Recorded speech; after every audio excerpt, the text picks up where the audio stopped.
Join the #1 most watched newscast in the automotive industry. CBT News, 10 years strong. Subscribe today.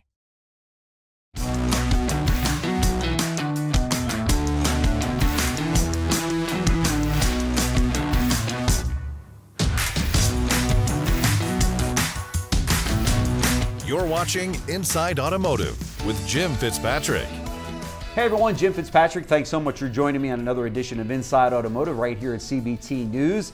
Each year before the NADA, the Lighthouse Award is presented by PCG Companies to an automotive executive making waves in the industry. This year, Brian Pasch and his team at PCG Companies have selected Steve Greenfield, the CEO and founder of Automotive Ventures, for the award. On today's show, we are talking to the award recipient himself right here in our studio, and we're pleased to be joined by Steve Greenfield, and we're also joined by, virtually I should say, by Brian Pasch, the founder of and CEO of PCG Companies. It's a name I know that you know. He's all over retail automotive. So Brian, thank you so much for joining us.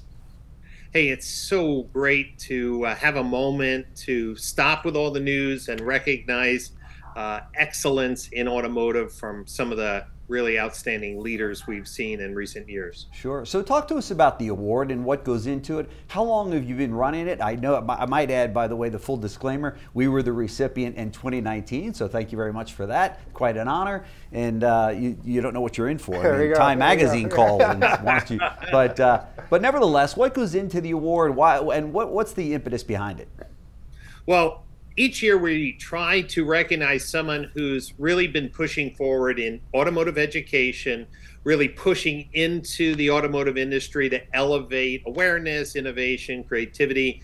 And oftentimes the people we recognize are people who are writing regularly or publishing books, really focused on serving, and Steve fits that description perfectly. His new book has been well received with rave reviews about the future of automotive retail. His work in exposing startups and M&A activity has really never been done to this level. And he is a unique contributor, I really believe, to the evolution of the whole automotive retail ecosystem. That's right. That's right. Steve, talk to me about your goal in giving all of this information, great content that you do, not just here at CBT News, but also on your own blogs and LinkedIn and such. Talk to me about the importance of that in the industry. Sure. I mean, I was a corporate guy for a long time, 20 years, and it always frustrated me with the lack of information out there. Right. Guys like you, frankly, and Brian, do an amazing job of educating the whole landscape, all of the players in automotive. But I still found myself as a corporate employee, like, really wanting more. Frameworks, segmentation, who spends what on what. Exposed to these early stage companies. You hear about these big exits, but you never really get to find out about these companies early.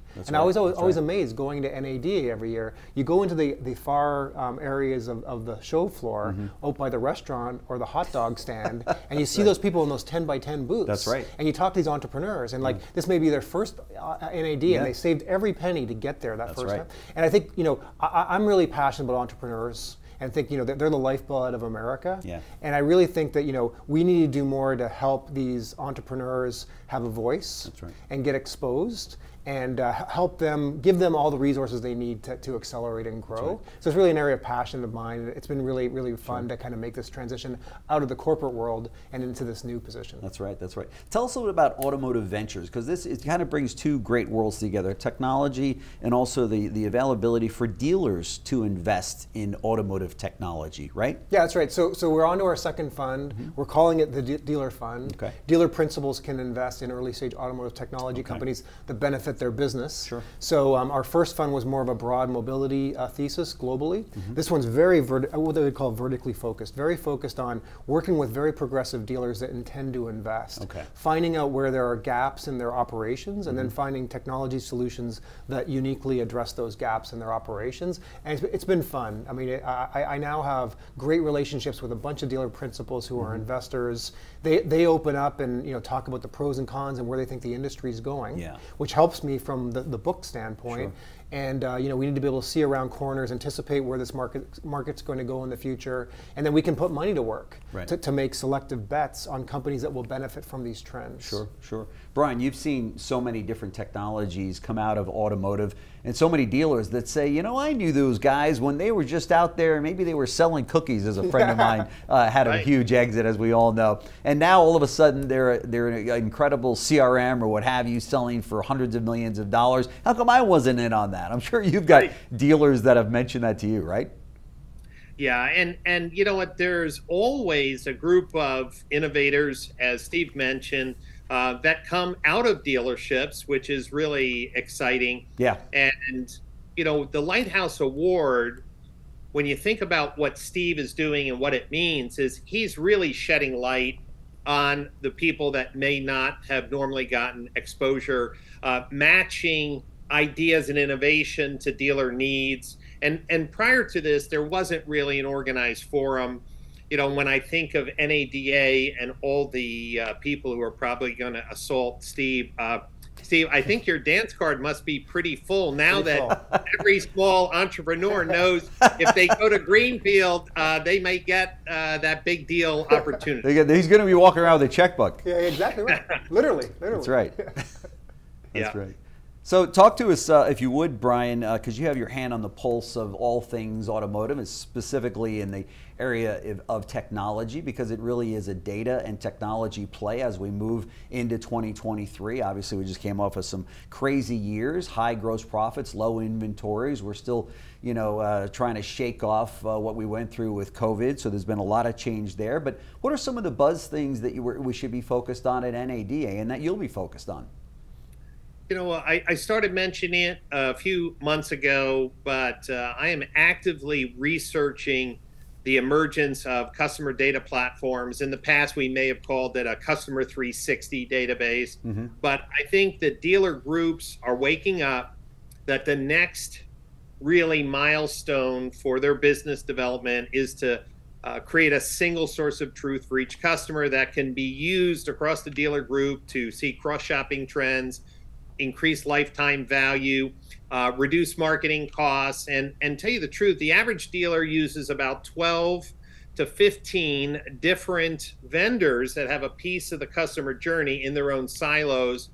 So I'm seeing a lot of interest in this area of CDPs. We just saw this past week, Pure Cars acquired the AutoMiner. Yeah. And that was like the warning shot over the bow. We're going to see more and more M&A for people who are trying to help dealers create a consolidated view of the customer. I think another trend will be companies coming in to fill what I would call a clean room role of trying to connect OEM and Tier 1 data to Tier 3. There's a whole missing gap in that specific area. And I think AI is starting to really become less of a buzzword and actually a profit center. We're seeing like Brook and Stella in the voice AI. We're seeing Connect and Impel's AI. And I think one of the things that dealers are looking for as a theme, and Steve probably has some additional comments, is how can I do more with less, knowing that the labor markets are tight, turnover is still a challenge. And I think a lot of dealers are facing resignations for people who had 2 years of making great money, and all of a sudden now they have to work 3 times as hard. No question about it. F&I, salespeople, managers, nobody is safe in the front end of the business. No, so I think that the companies that are really offering a significant return on ad spend, a return on investment, lower operating costs, those are the platforms I think dealers are willing to invest in an uncertain economy. Yeah, for sure. Do you want to add to that? Yeah, I'd love to. I can share a little bit of our thesis areas for the fund. Sure. As Brian said, I think data is a big thing. I think that as he said, dealers are going to enter this new era and be looking for ways to take costs out of their operations. And I think that anything that automates processes, we invested in a company called WarCloud that does that, automates the submission of warranty claims back to the OEMs, and really streamlines that. But I'm going to be looking around NADA for anything that automates processes. I think number 2 would be the confusion, the potential confusion around these EV credits. You know, when a consumer walks into a dealership and says, here's what I make, right? Here's what car I want. Sure. We're gonna have to figure out, like, that's a Rubik's Cube. Like, is the car eligible and is the consumer eligible? That's right. So we need to build a new database that a dealer can ping or a third-party vendor can ping to figure if they're eligible. And then the third thing is around these, like, call them what you want, vehicle subscriptions, features on demand. This is coming, whether we like it or not. There's been a lot of pushback, but the OEMs are going to offer a consumer upfront the ability to either buy a feature or unlock it on a month-by-month basis. Right. I'm most interested to know, like, how a dealer who's off-brand sells a used car. When the car comes in, it's like, there are 17 different features I can toggle on, but I don't even know how the car was built, which features are in the car, right. And you know, the person who drove it in on a test drive, it had all these enhanced packages that a day later, once they get canceled, the car looks like a base model, right. But an enterprising used car salesperson can activate all these things and generate new revenue. And someone's going to have to unpack that too. You know, as I had a breakfast this morning with someone from an OEM here in Atlanta, you know, you think about a window sticker, Brian.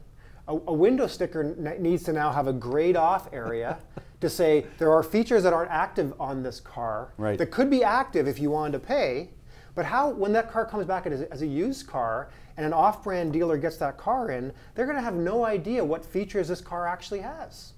So I think there's a big data opportunity. I haven't heard of anybody trying to crack that one yet, but I have my ear to the ground to see if anybody's going to try to anticipate some of these needs that haven't yet emerged that could be really big businesses. Yeah, for sure. Absolutely, and getting, Steve, that connected car data into the CDP is going to be so important. There you go. That's a good connection. Because, you know, that's another whole area. I think Stellantis announced something this month regarding their, you know, connected vehicle data set, but I haven't heard any dealers getting any clarity on that real-time connected car data that can help them do better marketing. I haven't seen it, haven't heard it yet. Nor have I. Yeah. Brian, what are some of the things that you think dealers should focus on in this first quarter or maybe in 2023 specific to their marketing? I know that's a loaded question, but it's an entirely new world in the area of automotive marketing, right? Yep. And I think that what we're seeing more is dealers are going to level up their marketing tech stack. I think now that we're seeing, especially for dealer groups, the ability to see cross-shopping patterns, even identify an existing customer coming back to the website before they fill out a lead form and being able to get some signals. Hey, this existing customer came to my website. They didn't fill out lead form, but they're shopping for Jeeps. Hey, maybe this is a good time for you to give them a call. So I think we're going to see the investment in larger dealer groups and CDPs and the mid-sized groups in what I would call marketing automation plays.